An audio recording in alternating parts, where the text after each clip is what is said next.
It's over! I can't do this! I will marry her. He did not hesitate. Derek Vance grabbed Katherine Wells by the hand, yanked the diamond ring off her finger, and let it fall to the marble floor. The sound echoed through the church like a gunshot. Katherine gasped, not just from the pain in her finger, though that was real, from the look in his eyes, cold, empty, like she meant nothing, like the past 3 years had meant nothing. Before she could speak, before she could even process what was happening, Derek snatched the microphone from the priest's stand. The movement was aggressive, almost violent. Feedback screamed through the speakers. Guests flinched, covered their ears, looked around in confusion. 300 faces turned toward the altar. 300 people who had come to watch Katherine Wells get married on a perfect Saturday afternoon in Chicago. Instead, they were about to watch her get destroyed in front of everyone she loved. Derek raised the microphone to his lips. He did not look at her. He looked at the crowd like he was about to make an announcement, like this was planned, like she was nothing but a prop in a scene he had already finished with. "I'm not doing this," he said. His voice boomed through the church, bouncing off the vaulted ceiling and stained glass windows. "I don't want to marry you, Katherine. I never did." The words hung in the air, heavy, final, cruel. They landed on Katherine's chest like stones. She felt the floor drop out from under her. Her heart stopped, then started again, too fast, pounding against her ribs like a caged animal trying to escape. She opened her mouth to speak, but no sound came out. What could she possibly say? What words could possibly fix this? What apology could possibly undo the public annihilation of her entire future? Gasps filled the room. Hundreds of them. A wave of shock that rolled from the front pews all the way to the back of the church. Her mother, Helen, stood up so fast her chair tipped over backward and clattered against the marble floor. Her father, Richard, went pale, his hands gripping the pew in front of him so hard his knuckles turned white. Her bridesmaids huddled together, mouths open, eyes wide, hands covering their faces. Someone started crying. Katherine could not tell who. The sound seemed to come from everywhere and nowhere at once, and then the phones rose. Slowly at first, a few people here and there, unsure if they should record such an intimate moment of destruction. Then all at once, dozens of screens pointed at the altar, recording every second of her humiliation, the flashes, the zoomed-in shots of her face. The quiet commentary from people who had RSVP'd yes to celebrate her love now turned into amateur journalists covering a disaster. Social media would eat this alive. By morning she would be a meme, a cautionary tale, the bride who got left at the altar in the most brutal way possible. Katherine stood frozen. Her massive white wedding dress, the dress she had tried on 7 times and cried over twice because it made her feel beautiful, felt like it weighed 1,000 pounds. Her veil hung limp against her back, the delicate lace suddenly feeling like a cage. Her hands, still raised from where Derek had grabbed her to yank off the ring, shook uncontrollably. She could feel tears building behind her eyes, hot and insistent, but she refused to let them fall. Not yet. Not in front of him. Not in front of 300 people with their phones raised like weapons. Derek dropped the microphone. It hit the floor with a hollow thunk and rolled off the altar steps, spinning in a slow circle before coming to a stop against the flower arrangement.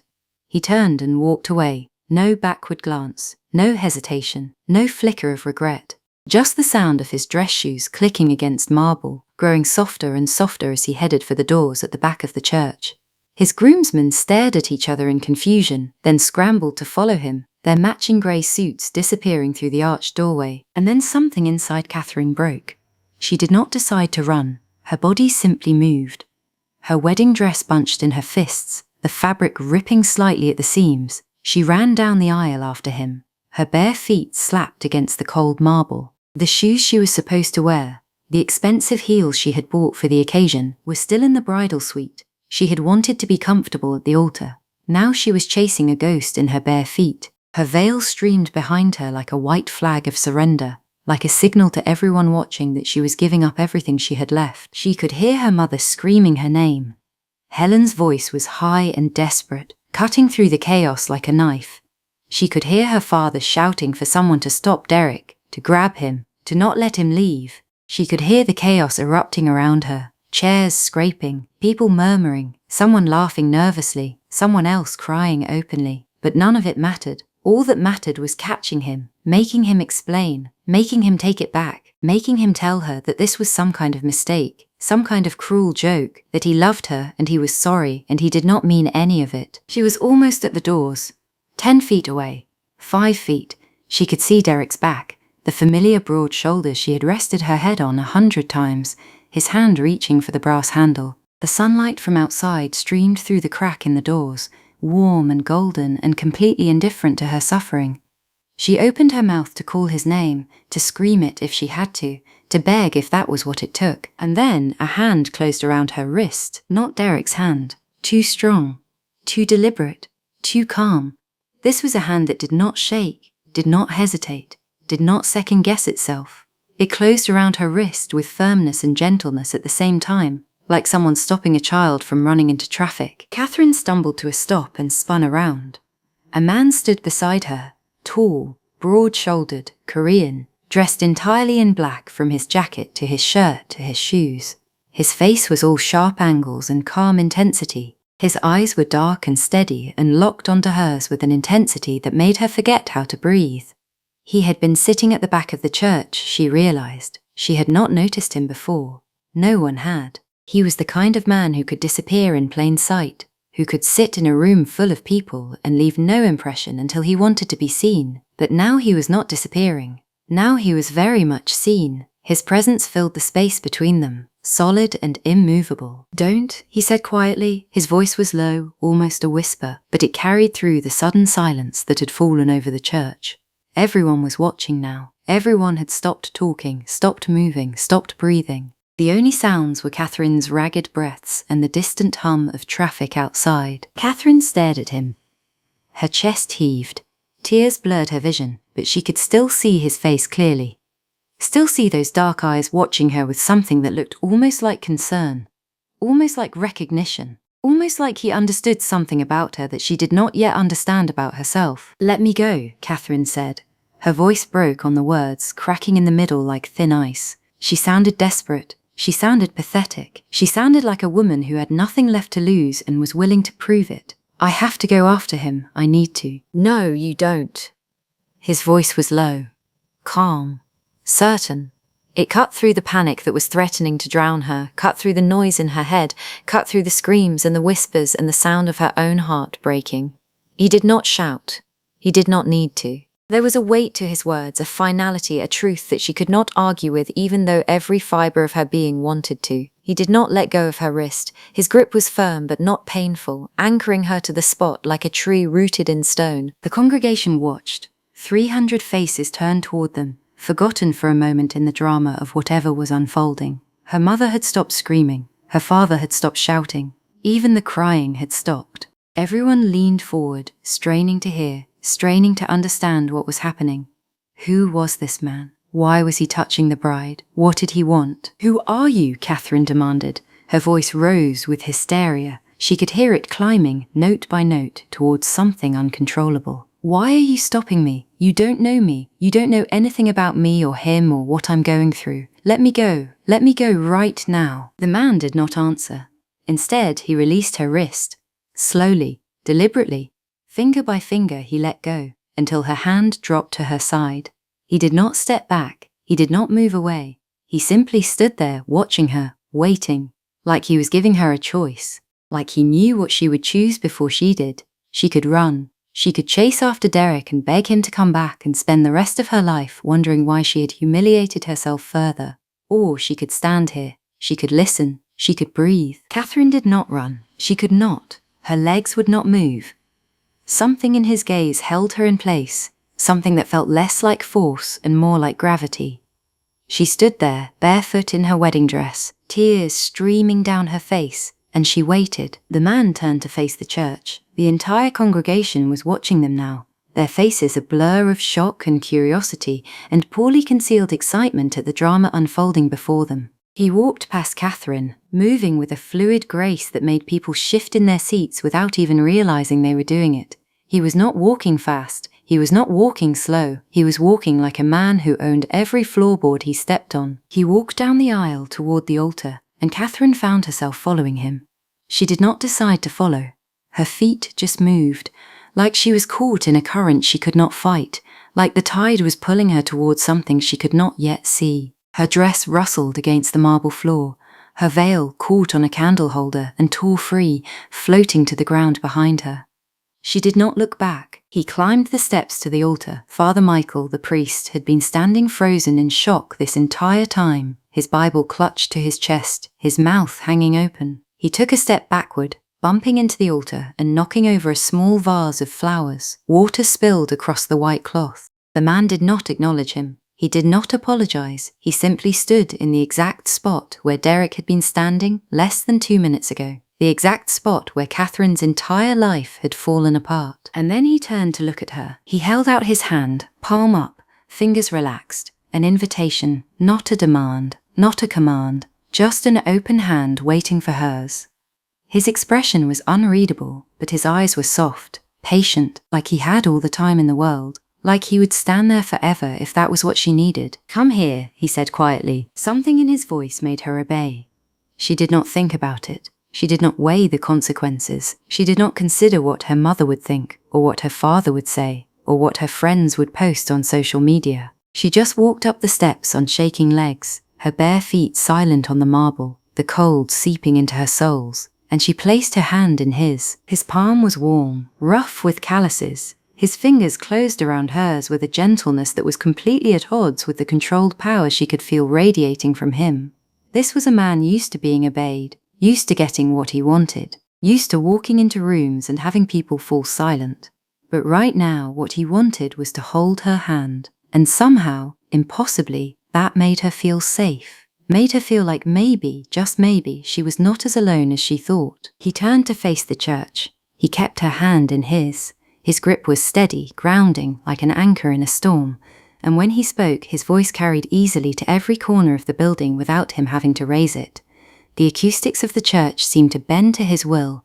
Every word landed in every ear, clear and unmistakable. "I will marry her." The words fell into the silence like stones into still water. Ripples of shock spread through the congregation. People gasped. People whispered. People grabbed each other's arms like they needed proof they were not dreaming. Phones that had been lowered were raised again, recording every second of this new development. The whispers spread like smoke through the pews, building and building until the church buzzed with confusion. For a moment, no one reacted. The entire church seemed to hold its breath. 300 people frozen in time, waiting, watching, trying to understand if this was real or if they were all experiencing some kind of collective hallucination brought on by too much champagne and not enough breakfast. And then the doors at the back of the church burst open. Derek Vance came storming back in. His face was red, almost purple with rage.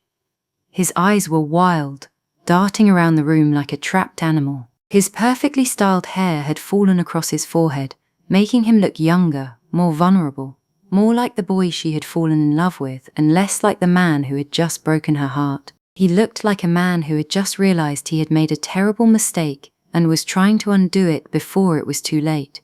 But it was already too late. The moment he had dropped that ring, the moment he had walked out those doors, the moment he had chosen his pride over her, he had lost his chance. "What the hell is going on?" Derek shouted. His voice echoed off the vaulted ceiling, bouncing back at him like an accusation. He pointed at the altar with a shaking hand, his finger aimed directly at the man holding Katherine's hand. "Who the hell are you? What are you doing up there? Get away from her." The man beside Katherine did not even glance in Derek's direction. He kept his eyes on Father Michael, who was standing off to the side looking like he wanted the floor to open up and swallow him whole. The priest's face had gone from pale to grey. His hands trembled around his Bible. "You have a ceremony to perform," the man said to the priest.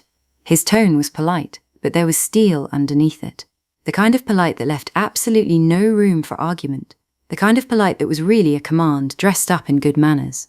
"Perform it." Derek started marching down the aisle. His steps were fast, aggressive, his dress shoes slapping against the marble. His hands were clenched into fists at his sides. His jaw was tight, muscles bulging. His eyes were locked on the man standing at the altar, like he was ready for a fight, ready to throw punches, ready to reclaim what he thought was his. "You can't do this," Derek shouted as he walked. His voice echoed through the church. "She's my fiancé. We were supposed to get married. You have no right to be up there. You have no right to touch her. Get away from her right now, or I swear I'll make you regret it. The man finally turned to look at Derek, and something in his expression made Derek stop in his tracks halfway down the aisle. It was not anger. It was not aggression.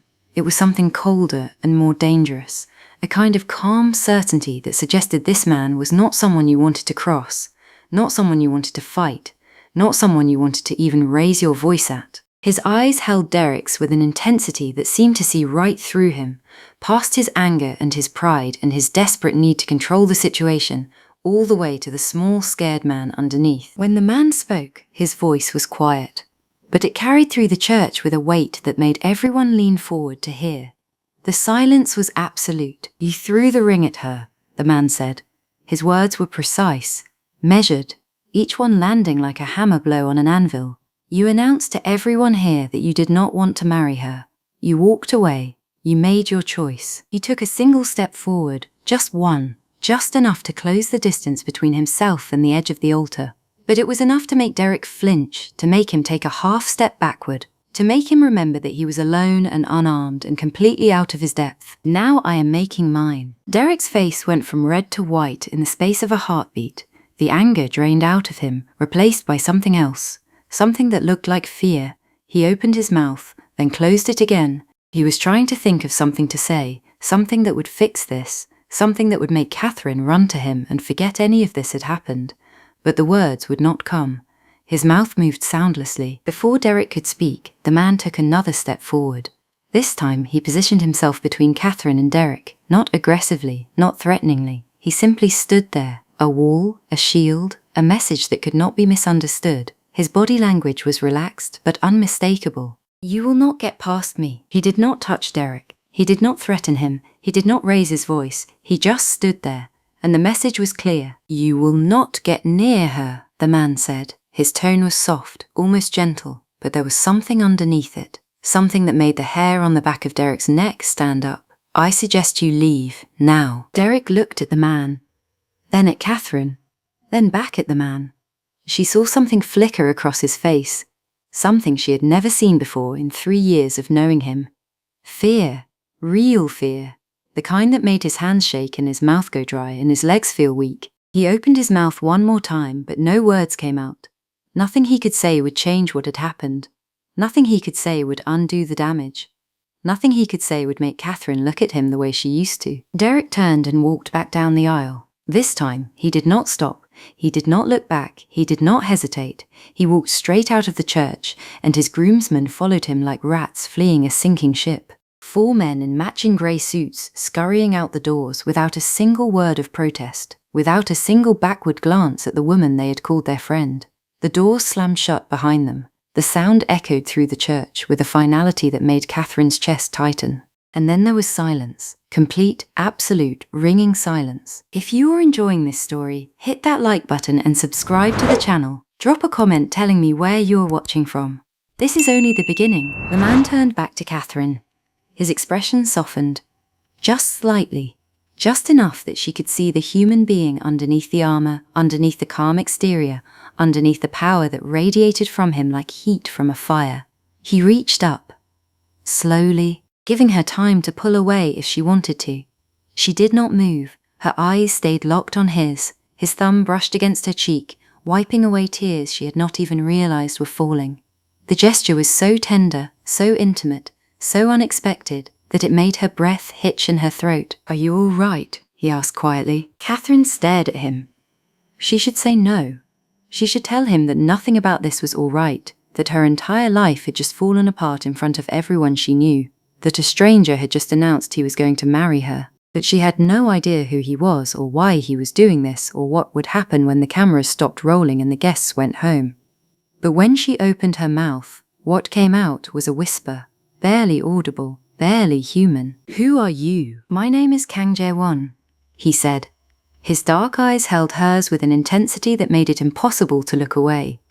There was something in his gaze that she could not name, something that felt like recognition, like he had been looking for her long before he walked into this church. And I am going to marry you, if you will let me. Katherine's heart hammered in her chest. Her mouth went dry, her palms were sweating inside his grip. She should say no. She should walk away. She should find her mother and her father and her sisters and get as far away from this church as possible. She should call the police. She should scream. She should do something, anything, other than stand here holding hands with a stranger who had just inserted himself into the most traumatic moment of her life. But she did not. Why?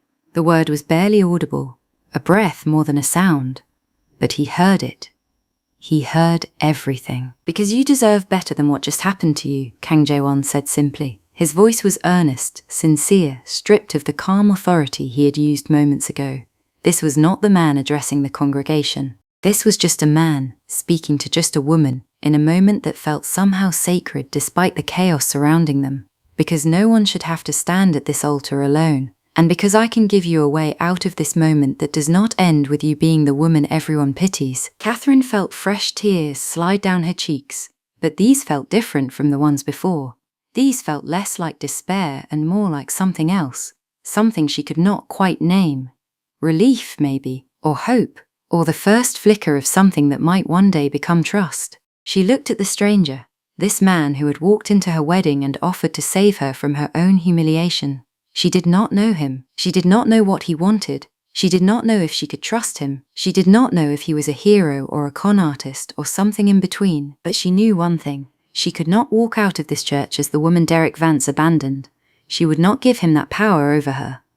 She would not let him define her story. She would not let the last 3 years of her life end with her chasing after a man who did not want her in front of 300 people with phones. Okay, she whispered. Kang Jae-won's hand tightened around hers. Just slightly, just enough for her to feel it. A promise, a reassurance. Then he turned to Father Michael. The priest was still standing off to the side, his face the color of old cheese, his hands shaking so badly the Bible rattled in his grip. Proceed, Kang Jae-won said. The priest looked like he was having a heart attack. His face was pale, his lips were blue, and his eyes were wide with terror. He clutched his Bible to his chest like a lifeline, like it was the only thing keeping him upright. I cannot do this, Father Michael stammered. His voice cracked and broke, sweat beaded on his forehead. This is highly irregular. I do not know who you are. There are procedures, licenses, counseling requirements. I could lose my position. I could be defrocked. I cannot just marry 2 strangers in my church in front of 300 people. Kang Jae-won reached into his jacket pocket with his free hand. The movement was smooth, unhurried. He pulled out an envelope and held it out to the priest. Father Michael took it with trembling fingers. He opened it. Inside was what looked like an official marriage license, already filled out and signed. The priest's eyes went wide as he read it. His face went from pale to white. His mouth fell open. He looked from the paper to Kang Jae-won and back again. How did you get this? The priest whispered. His voice was barely audible. This is already registered with the county. Who are you? Kang Jae-won did not answer. He simply looked at the priest with those dark, steady eyes. He did not need to explain himself. He did not need to justify his actions. He simply waited. Everything you need is there, Kang Jae-won said.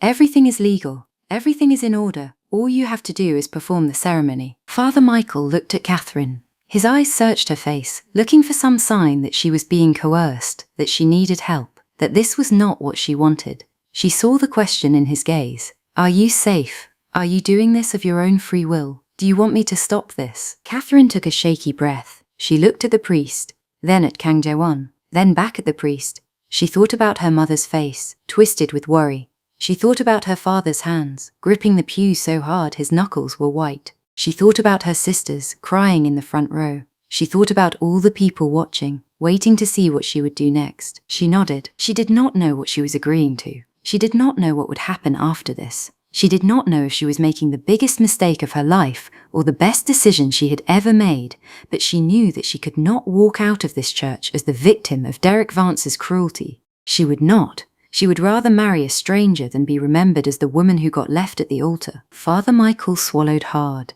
He opened his Bible. His hands were still shaking, but he forced them to turn the pages. His voice shook as he began to speak, rushing through the traditional words of the ceremony like he wanted to get this over with as quickly as possible. He skipped lines.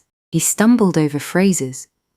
He looked like a man reading a script he had never seen before. Katherine barely heard him. She was too focused on the man standing beside her, on the way he held her hand like it was something precious, On the way, he stood between her and the rest of the church like a shield. On the way, his thumb traced small circles on the back of her hand, a soothing rhythm that helped her breathe. She could feel the eyes of everyone in the congregation on her.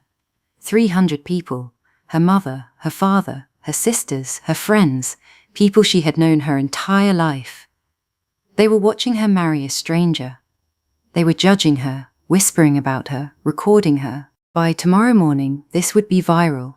By tomorrow afternoon, she would be famous for all the wrong reasons. But somehow, with Kang Jae-won beside her, it felt bearable. "Do you, Kang Jae-won, take this woman to be your lawfully wedded wife?" Father Michael asked. His voice cracked on the words, breaking like glass. "I do." There was no hesitation in his voice, no doubt, no second guessing, just calm certainty. Just a man who knew what he wanted and was not afraid to take it. The words hung in the air, solid and real. More real than anything else that had happened in the past 10 minutes. The priest turned to Katherine. She saw the question in his eyes again, the concern, the uncertainty, the unspoken plea for her to say no, to stop this, to walk away while she still could. "Do you, Katherine, take this man to be your lawfully wedded husband?" Katherine looked at Kang Jae-won. She thought about Derek, about the way he had thrown the ring at her and walked away without a second glance. About the 3 years she had wasted on a man who never really loved her. About the signs she had ignored because she wanted so badly to believe. About the evenings spent waiting for him to come home, the birthdays he forgot, the promises he broke. She thought about the cameras and the whispers and the humiliation. She thought about her mother's tears and her father's white knuckles and her sister's open mouths. She thought about all the people who would watch this video and judge her and call her desperate and pathetic and crazy. And then she thought about this stranger, about the way he had stopped her from chasing after a man who did not want her, about the way he had offered her a way out, about the way he was looking at her right now like she was worth something, like she mattered, like she was not broken. She thought about her mother's face, twisted with worry, about her father's hands, gripping the pew so hard his knuckles were white, about all the people waiting to see what she would do next, about the life she had dreamed of and the life she had been given and the life she could still have if she was brave enough to reach for it. And she made a choice. "I do." Her voice was stronger than she expected it to be. Clearer, louder. She barely recognized it. It was the voice of someone who had decided to stop being a victim. The voice of someone who had decided to take control of her own story. Father Michael closed his Bible with a snap that seemed too loud in the quiet church. The sound echoed through the sanctuary like a door slamming shut on her old life. He looked from Katherine to Kang Jae-won and back again. His face was still pale, still sweaty, still terrified. But there was something else in his expression now, something that looked almost like awe. "Then, by the power vested in me by the state and by God, I now pronounce you husband and wife." He paused, swallowed, forced out the next words. "You may kiss the bride." Kang Jae-won turned to face Katherine fully. He released her hand and brought both of his hands up to cup her face. His touch was gentle, reverent, like she was something holy. His thumbs brushed away the tears that were still sliding down her cheeks, catching them before they could fall to the floor. His eyes searched hers, asking one last time if she was sure, if she wanted to take this back, if she needed him to stop. She did not look away. She did not blink. She held his gaze and let him see her, all of her. The fear and the hope and the confusion and the strange, unexpected flicker of something that might one day become trust. And then he leaned down and pressed his lips to her forehead. It was a chaste kiss, respectful, tender, full of something she could not name, and somehow it felt more intimate than anything else could have been in that moment. A kiss on the lips would have been performance. A kiss on the forehead was a promise. It said, "I will take care of you." It said, "I will not hurt you." It said, "You are safe with me." When he pulled back, he looked down at her with those dark eyes, and he said quietly, so quietly that only she could hear, "You are safe now, I promise you that." Katherine did not know why, but she believed him. If you are still here, hit that like button and subscribe. You are not going to believe what happens next. Kang Jae-won took her hand again. He turned to face the church. The congregation was still sitting in stunned silence, still processing what had just happened, still trying to make sense of the scene that had unfolded before their eyes. The stranger, the wedding, the kiss on the forehead, the bride who had said yes. He did not smile at them. He did not acknowledge their shock. He did not wave or bow or offer any kind of recognition. He simply began to walk down the aisle. And he brought Katherine with him. She walked beside him on bare feet. Her massive white wedding dress rustled around her legs with every step, the fabric whispering against the marble floor. Her hand was gripped tightly in his warmth seeping into her cold fingers. She could feel his pulse through his palm, steady and strong, a metronome counting out the seconds of her new life. As they passed the pews, she saw faces she had known her entire life staring at her. Expressions ranging from shock to horror to poorly concealed fascination. Her second-grade teacher, Mrs. Patterson, who had taught her to read, her college roommate Sarah, who had held her hair back when she was sick, her boss, Mr. Henderson, who had given her a promotion last year, people who had watched her grow up, who had celebrated her successes, who had cried at her engagement party. She saw her mother reaching out toward her, tears streaming down her face, her hand trembling in the air like she was trying to grab something that was already out of reach. She saw her father standing rigid and red-faced, his jaw clenched so tight she could see the muscles jumping under his skin, looking like he wanted to grab Kang Jae-won and demand answers. She saw her bridesmaids huddled together, mouths hanging open, eyes wide, clutching each other like they were the only thing keeping each other upright. And she saw the phones, everywhere, dozens of them, pointed at her and Kang Jae-won, recording every moment of this bizarre turn of events. The flashes, the zoomed-in shots, the quiet commentary from people who had once been her friends. She knew that within hours this would be all over social media. Everyone would see what had happened. Everyone would have an opinion. Everyone would judge her for what she had just done. The comments would be brutal. The memes would be endless. Her name would become synonymous with desperation. But as Kang Jae-won led her toward the doors at the back of the church, his hand warm and steady around hers, Katherine realized something. She did not care. Let them talk. Let them judge. Let them post their videos and their hot takes and their commentary.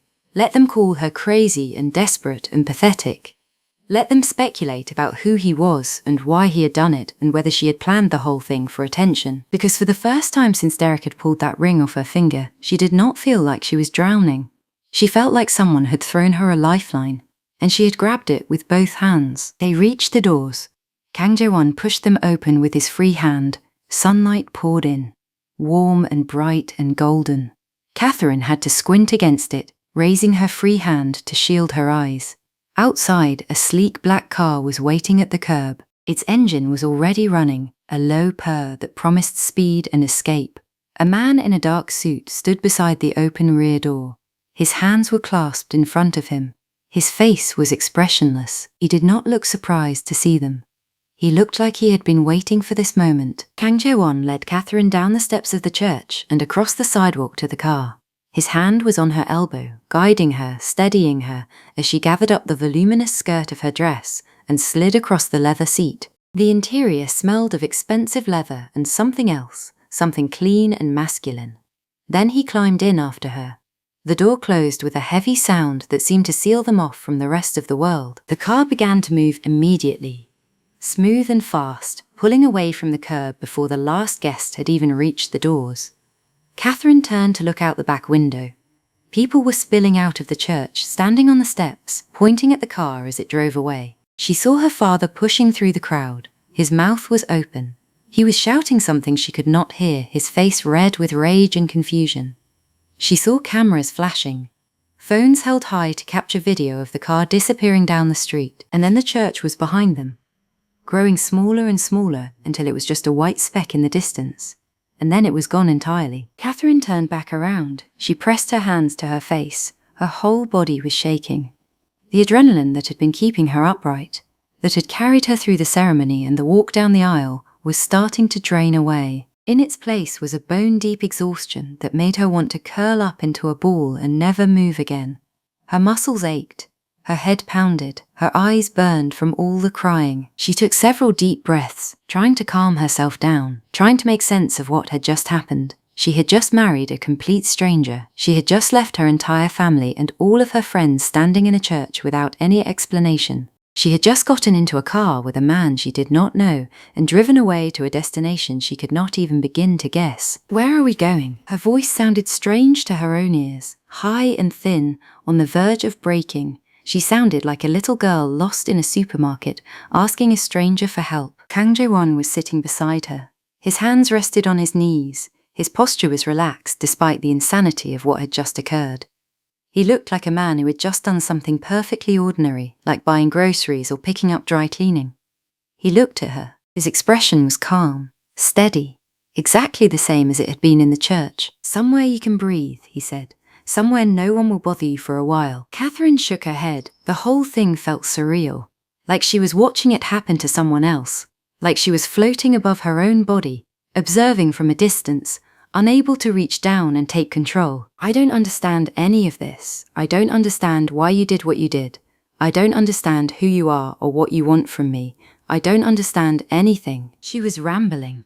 She knew she was rambling, but she could not stop. The words kept coming, tumbling out of her mouth like water from a broken dam. "I don't want anything from you," Kang Jae-won said. His tone was matter-of-fact, as if they were discussing the weather instead of the bizarre circumstances of their sudden marriage. "I saw what was happening and I made a choice. That is all." "That is not all. People don't just walk into churches and marry random strangers. That's not something people do. There has to be a reason. There has to be something you want. No one does something like this for nothing." Kang Jae-won was quiet for a moment. He looked out the window at the city passing by, at the buildings and the cars and the people going about their normal lives, completely unaware of the chaos that had just unfolded inside that church. Completely unaware that two strangers had just gotten married at an altar that was supposed to be for someone else. When he spoke again, his voice was softer, and there was something in it that sounded almost like sadness. "I know what it feels like to be humiliated in front of people who are supposed to care about you," he said. "I know what it feels like to have everyone watching and no one helping. I did not want that for you, so I helped." Katherine stared at him. She wanted to argue, wanted to demand more answers, wanted to shake him until the truth fell out. But something about the way he said those words stopped her. There was a weight to them, a history, a pain, a story he was not sharing but that she could feel nonetheless. It lingered in the air between them, heavy and unspoken. The car turned a corner and began to slow down. Katherine looked out the window. They were pulling up in front of a tall building, all glass and steel and modern architecture. The kind of building that screamed money and power and influence. The kind of building that had a doorman and a private elevator and security cameras in every corner. Kang Jae-won stepped out first. He turned and offered Katherine his hand. After a moment of hesitation, she took it. He helped her out of the car. She stood on the sidewalk in her wedding dress and bare feet, feeling completely out of place and utterly lost, a bride without a groom, a wife without a husband, a woman who had no idea what came next. Kang Jae-won led her into the building, through a lobby that was all marble and expensive-looking art, over to a private elevator that required a keycard to operate. He swiped the card. The doors opened immediately. They stepped inside. He pressed the button for the top floor. The elevator began to rise. Katherine watched the numbers climb higher and higher. 15, 20, 30, 40. The doors opened directly into an apartment that was bigger than any place Katherine had ever lived in. Floor-to-ceiling windows offered a panoramic view of the city. The furniture was sleek and modern, all clean lines and neutral colors. Everything about the space screamed wealth and taste and a life that was completely foreign to her. She had grown up in a small house with a small yard and a small life. This was something else entirely. Kang Jae-won walked into the apartment. Katherine followed. Her bare feet were silent on the hardwood floor. She felt like she was in a dream, or maybe a nightmare. She could not tell which. Everything felt foggy, distant, unreal. A woman appeared from one of the side rooms, older, Korean. Her hair was pulled back into a tight bun. She wore a simple apron over her clothes. She looked at Katherine with surprise, her eyes widening as she took in the wedding dress and the tear-stained face and the bare feet. Then she looked at Kang Jae-won and said something in Korean. Her voice was fast and concerned. Kang Jae-won responded in the same language. His tone was calm and reassuring. The woman nodded, still looking uncertain, still glancing at Katherine with something that looked like pity. Then she turned to Katherine and gave her a small, tentative smile. "This is Mrs. Park," Kang Jae-won said, switching back to English. "She manages my home. She will help you with anything you need." Mrs. Park stepped forward. She gestured toward the hallway, clearly indicating that Katherine should follow her. Katherine looked at Kang Jae-won, suddenly panicked at the thought of being separated from the only person in this entire situation who seemed to know what was going on. He was a stranger, yes, but he was her stranger, the only familiar thing in a world that had turned upside down. "Where is she taking me?" Katherine asked. "To a room where you can change and rest," Kang Jae-won said. "You have been through a great deal today. You need time to process." "And what are you going to do?" "I'm going to make some calls. There are things that need to be handled." Katherine wanted to ask what things, wanted to demand that he explain everything to her right now, wanted to sit him down and not let him leave until she understood exactly what had happened and why and what it meant for the rest of her life. But the exhaustion was catching up with her again. Her legs felt like they could barely hold her weight. Her head was pounding. Her eyes burned from all the crying. She nodded. Mrs. Park gently took her by the elbow and guided her down the hallway. Katherine looked back over her shoulder at Kang Jae-won. He was standing in the middle of the living room watching her go. His hands were in his pockets. His expression was unreadable. He looked like a man who had just done something irreversible and was not sure whether to be proud or terrified. Mrs. Park led her to a bedroom that was easily twice the size of the one Katherine had shared with Derek. There was a king-sized bed with crisp white linens, a sitting area with a comfortable-looking couch, a desk with a laptop and fresh flowers, and a door that led to what Katherine assumed was a bathroom. Everything was immaculate. Everything was expensive. Everything was designed to impress. Mrs. Park opened the closet and pulled out a soft-looking pair of sweatpants and a loose t-shirt. She set them on the bed and then mimed taking off the wedding dress, clearly indicating that Katherine should change. Then she pointed to the bathroom and mimed taking a shower. She pointed to a stack of clean towels, then to a robe hanging on the back of the door. Katherine nodded again. She could not find her voice. Mrs. Park gave her another small smile, a reassuring smile, a motherly smile. Then she left, closing the door quietly behind her. Katherine stood in the middle of the room, alone for the first time since the ceremony, and she felt the full weight of everything that had happened crash down on her. Her knees buckled. She sank down onto the edge of the bed. Her hands gripped the comforter so tightly that her knuckles turned white. The fabric bunched under her fingers. She sat there for a long time, staring at nothing, her mind completely blank. The room spun around her. The silence was deafening, and then finally, the tears came again. They came hard and fast and endless, and she let them. She did not try to stop them. She did not wipe them away. She just sat there on the edge of the bed and sobbed.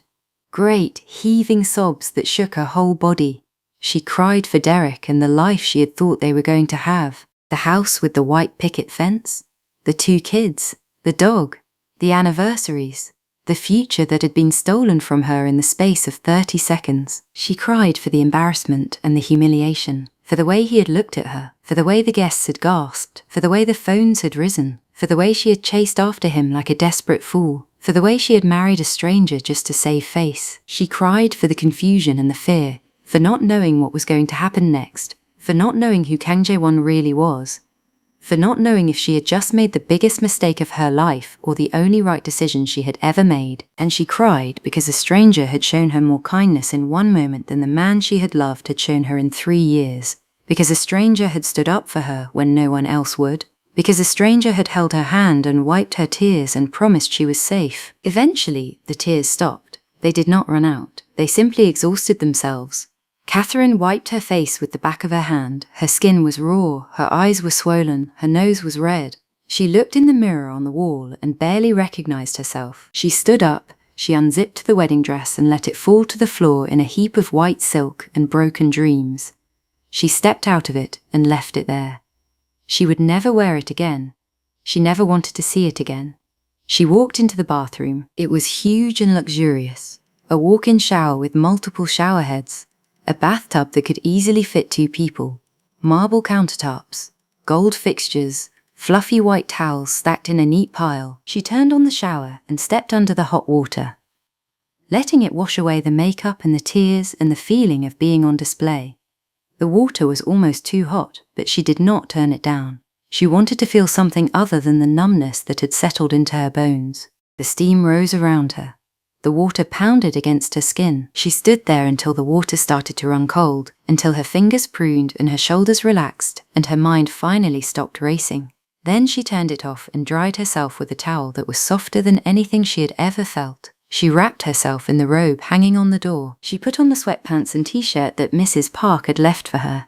They fit perfectly, not too tight, not too loose, perfect. That was strange, and a little unsettling. How had Kang Jae-won known her size? How had he had clothes ready for her? How had he known she would need them? How long had he been planning this? The questions swirled in her mind, but she pushed them away. She was too tired to deal with them right now. Too tired to think. Too tired to be afraid. She walked back into the bedroom and climbed into the bed, pulled the covers up to her chin. The sheets smelled clean and fresh, like laundry detergent and something else she could not quite identify. Something floral. Something calming. She closed her eyes, expecting to lie awake for hours replaying the day's events in her mind, expecting to toss and turn and stare at the ceiling until the sun came up, expecting to feel the weight of her choices pressing down on her chest. Instead, she fell asleep almost immediately, her body finally giving in to the exhaustion that had been threatening to overwhelm her since the moment Derek had pulled that ring off her finger and thrown it at her feet. When Katherine woke up, the room was dark. She sat up in bed, disoriented and confused. For a moment, she did not know where she was. The sheets were wrong, the smell was wrong, the silence was wrong, the darkness was wrong. Then the events of the day came flooding back. Derek throwing the ring, the microphone, the gasps, the stranger walking down the aisle, the wedding, the car, the penthouse, the shower, the bed. Katherine groaned and pressed the heels of her hands against her eyes. It had not been a dream. Derek really had humiliated her at the altar. A stranger really had married her. She really was in his apartment, in his bed, wearing his clothes. This was her life now. This was real. She looked at the clock on the nightstand, almost 8 in the evening. She had slept for hours. Her stomach growled. She had not eaten anything since breakfast. That had been over 12 hours ago. She could not remember the last time she had gone this long without food. She got out of bed and padded over to the door, opened it cautiously. The hallway was lit by soft lights embedded in the baseboards, warm and welcoming. She could hear the faint sound of voices coming from somewhere deeper in the apartment. She followed the sound. The voices led her back to the living room. Kang Jae-won was sitting on the couch with his phone pressed to his ear. He was speaking in rapid Korean. His voice was low and serious. His posture was tense. He looked like a man negotiating something important, something that required his full attention. He looked up when she entered. He immediately ended the call and stood up. He set his phone on the coffee table and walked toward her. "You are awake," he said. "How are you feeling?" Katherine wrapped her arms around herself. The t-shirt she was wearing belonged to him. It hung down to her thighs. She felt exposed and vulnerable and strangely safe all at the same time. His scent was on the fabric, clean, masculine, comforting. "Like I got hit by a truck," she admitted. Her voice was hoarse from all the crying, raw and scratchy. "And I'm starving." Kang Jae-won nodded. "Mrs. Park made dinner. I told her to keep it warm in case you woke up hungry." He led her into the kitchen. It was sleek and modern, state-of-the-art appliances. A long island in the center with 4 bar stools pushed up against it. Fresh fruit in a bowl on the counter. A vase of flowers on the windowsill. Everything was clean and organized and beautiful. Mrs. Park was there. She smiled when she saw Katherine. Her smile was warm and genuine. She immediately began pulling dishes out of the oven and setting them on the counter. There was rice, some kind of stew with vegetables and beef, grilled fish, kimchi, pickled vegetables. The smells made Katherine's mouth water. Rich and savory and exactly what she needed. She realized just how hungry she really was. Her stomach growled again, louder this time. Mrs. Park filled a plate and handed it to her. She gestured for Katherine to sit at the island. Katherine sat. Kang Jae-won sat beside her. Mrs. Park filled a plate for him as well. Then she excused herself and left the kitchen, giving them privacy. The door swung shut behind her. Katherine ate in silence for a few minutes. Kang Jae-won did the same. The food was delicious, rich and flavorful. The stew was hearty. The fish was perfectly cooked. The rice was fluffy and warm. Exactly what she needed to fill the emptiness in her stomach. When she had eaten enough to take the edge off her hunger, she set down her fork. The metal clinked against the plate. She looked at him. "I need you to explain what is going on," she said. "And I need you to tell me the truth. No more cryptic answers. No more vague statements. No more telling me it doesn't matter. I need to know who you are and why you did what you did and what happens next. All of it." Kang Jae-won set down his own fork. He turned to face her. He looked at her for a long moment, as if he was deciding how much to tell her. as if he was weighing the risks and benefits of honesty. His eyes searched her face, looking for something. Trust, maybe, or readiness. Then he sighed. The sound was heavy, world-weary. My name is Kang Jae-won, and I run a significant portion of the business operations in this city. Katherine frowned. What kind of business operations? The kind that exist in the spaces between legal and illegal. The kind that most people prefer not to know about. Katherine's stomach dropped. The food she had just eaten felt heavy in her belly. She had suspected something like this. The car, the penthouse, the way he had produced a marriage license out of nowhere, the way people looked at him, the way he carried himself, the way he had walked into that church like he owned it, all of it pointed to something bigger than a simple act of kindness. But hearing him say it out loud made it real. You're telling me you're a criminal, she said. Her voice was flat. She was not sure what she was feeling. Shock? Fear? Curiosity? Kang Jae-won tilted his head slightly, considering the word, turning it over in his mind like a coin. I'm telling you that I operate outside the boundaries of what most people consider acceptable, he said carefully. I have investments in legitimate businesses, restaurants, real estate, import-export, but I also have interests in things that would not hold up to close scrutiny, gambling, imports that do not always go through proper channels, financial arrangements that are designed to avoid certain regulations. He paused. Let that sink in. Watched her face for a reaction. I employ people who ensure that my interests are protected, sometimes through means that are not entirely peaceful. Katherine stared at him. Her heart was pounding, but she forced herself to stay calm, to keep her voice steady, to not run screaming from the room. You're in the Mafia. Kang Jae-won's expression did not change. He did not flinch. He did not deny it. He did not soften the blow. That term is not quite accurate. In my country, we would call it something else. But for the purposes of this conversation, it is close enough. Yes, Katherine pushed her plate away, suddenly not hungry anymore. The food she had eaten felt like stones in her stomach. And you thought it was a good idea to marry me, to drag me into your world? Kang Jae-won's eyes sharpened. There was an edge to his voice now, a sharpness that had not been there before, a hint of the man who ran a significant portion of the business operations in this city. I thought it was a good idea to keep you from being destroyed in front of everyone you know, he said. His tone was firm, unapologetic. I thought it was a good idea to give you an option that did not involve you walking out of that church as the woman everyone would pity. He leaned back in his chair, crossed his arms over his chest, the muscles in his forearms flexed. What happens next is up to you. Katherine blinked. What do you mean, up to me? I mean that you can leave whenever you want. I will not stop you. I will arrange for the marriage to be annulled quietly. You can go back to your life. And I will make sure that the story that gets told is one that does not paint you as the victim. He uncrossed his arms, leaned forward slightly, his eyes locked onto hers. Or you can stay for a while. Let the dust settle, figure out what you want to do next without the pressure of everyone watching and judging. The choice is yours. Katherine stared at him. She had expected him to tell her that she was stuck, that she had no choice, that she was now part of his world whether she liked it or not, that he had saved her and now she owed him. But he was giving her an out. He was telling her that she could walk away, that the door was open, that she was not a prisoner. The fact that he was offering that made her trust him just a little bit. Despite everything. Despite the Mafia confession. Despite the power and the danger and the unknowns. Why would you let me stay? She asked.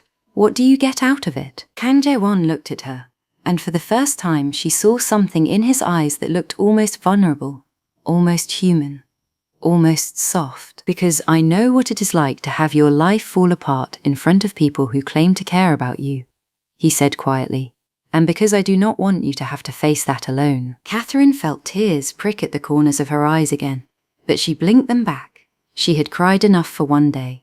She had cried enough for a lifetime. She took a deep breath, and she made a decision. I'll stay, she said. Just for a little while. Just until I figure out what I'm going to do. Kang Jae-won nodded. That is acceptable. They sat in silence for a moment. The only sounds were the hum of the refrigerator and the distant sound of traffic from the street below. Then Katherine asked, what happens now? Now you rest. Tomorrow we will deal with the fallout. Your family will want answers. The media will want a story. We will give them something that satisfies their curiosity without revealing too much. Katherine thought about her mother's face. Her father's hands gripping the pew, her sisters crying, her friends staring, the phones recording, her stomach twisted. "And what about Derek?" she asked. Kang Jae-won's expression hardened. The softness disappeared. The vulnerability vanished. The mask slid back into place. "What about him? He came back to the church. He saw what happened. He's going to want to explain, or apologize, or something." Kang Jae-won's jaw tightened. A muscle jumped in his cheek. "If he does, he will not get far." Katherine frowned. "What does that mean?" He looked at her, and there was something cold and dangerous in his eyes that made Katherine's breath catch. Something that reminded her exactly who she was talking to. Exactly what kind of man she had married. "It means that he made his choice when he threw that ring at you. It means that if he comes near you again, he will regret it." He leaned closer, just slightly, but it was enough to make her heart race. "You are under my protection now, Katherine. No one hurts you. Not him. Not anyone." The way he said her name, with that slight accent that softened the edges of the syllables, it sent a shiver down her spine. She did not know if it was fear or something else, but she felt it all the same. She nodded, not trusting herself to speak. Kang Jae-won stood up. He picked up their plates and carried them to the sink. He rinsed them off with an ease that suggested he was not a man who relied entirely on staff to take care of him. He moved quietly, efficiently, like someone who had done this 1,000 times. Katherine watched him, trying to reconcile the powerful figure who had walked into her church with the man who was now washing dishes in his own kitchen. Trying to understand how those two things could exist in the same person. "You should get more rest," he said without turning around. "Tomorrow will be a long day." Katherine stood up as well. Her legs were unsteady. Her head was still pounding. "Where will you sleep?" "In my room. It is down the hall. If you need anything, Mrs. Park is in the guest quarters on the other side of the apartment. Do not hesitate to ask." He turned to face her, dried his hands on a dish towel, hung it neatly on the oven handle. They stood there in the kitchen, looking at each other. The distance between them was only a few feet, but it felt like miles. Katherine felt like there was something she should say, something that would adequately express the strange mix of gratitude and confusion and fear and hope that was swirling inside her. Something that would make this moment make sense, something that would bridge the gap between them, but she could not find the words. Her vocabulary seemed to have abandoned her. All she had left were feelings, and feelings were not enough. So instead, she just nodded and turned to leave. "Thank you, Jae-won," she said over her shoulder, "for everything." She made it to the doorway before Kang Jae-won's voice stopped her. "Katherine," she turned back. "Yes, you are safe here, I promise you that." She believed him. She did not know why, she did not know how, she did not know if she was being naive or foolish or reckless, but she believed him. She gave him a small smile, the first real smile she had managed all day. Then she walked back to the bedroom and climbed into bed. This time, sleep did not come as easily. She lay awake in the darkness, staring at the ceiling, thinking about everything that had happened and everything that was still to come.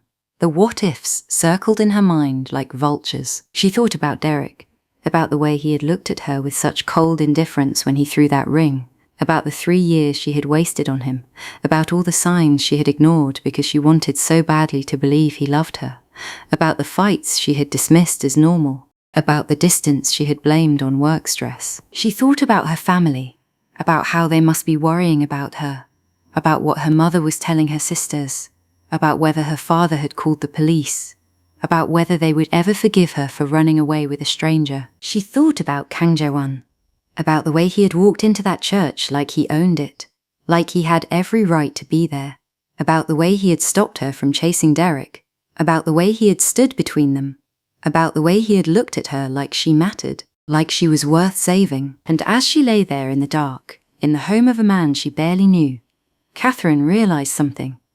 Something that surprised her. For the first time in a very long time, she did not feel alone. If you have made it this far, you are the reason I tell these stories. Hit that like button, subscribe to the channel, share this with someone who needs to hear that sometimes the worst moments lead to the best decisions, and comment one word, alive, because that is what Katherine became. And that is what you can become too. The end.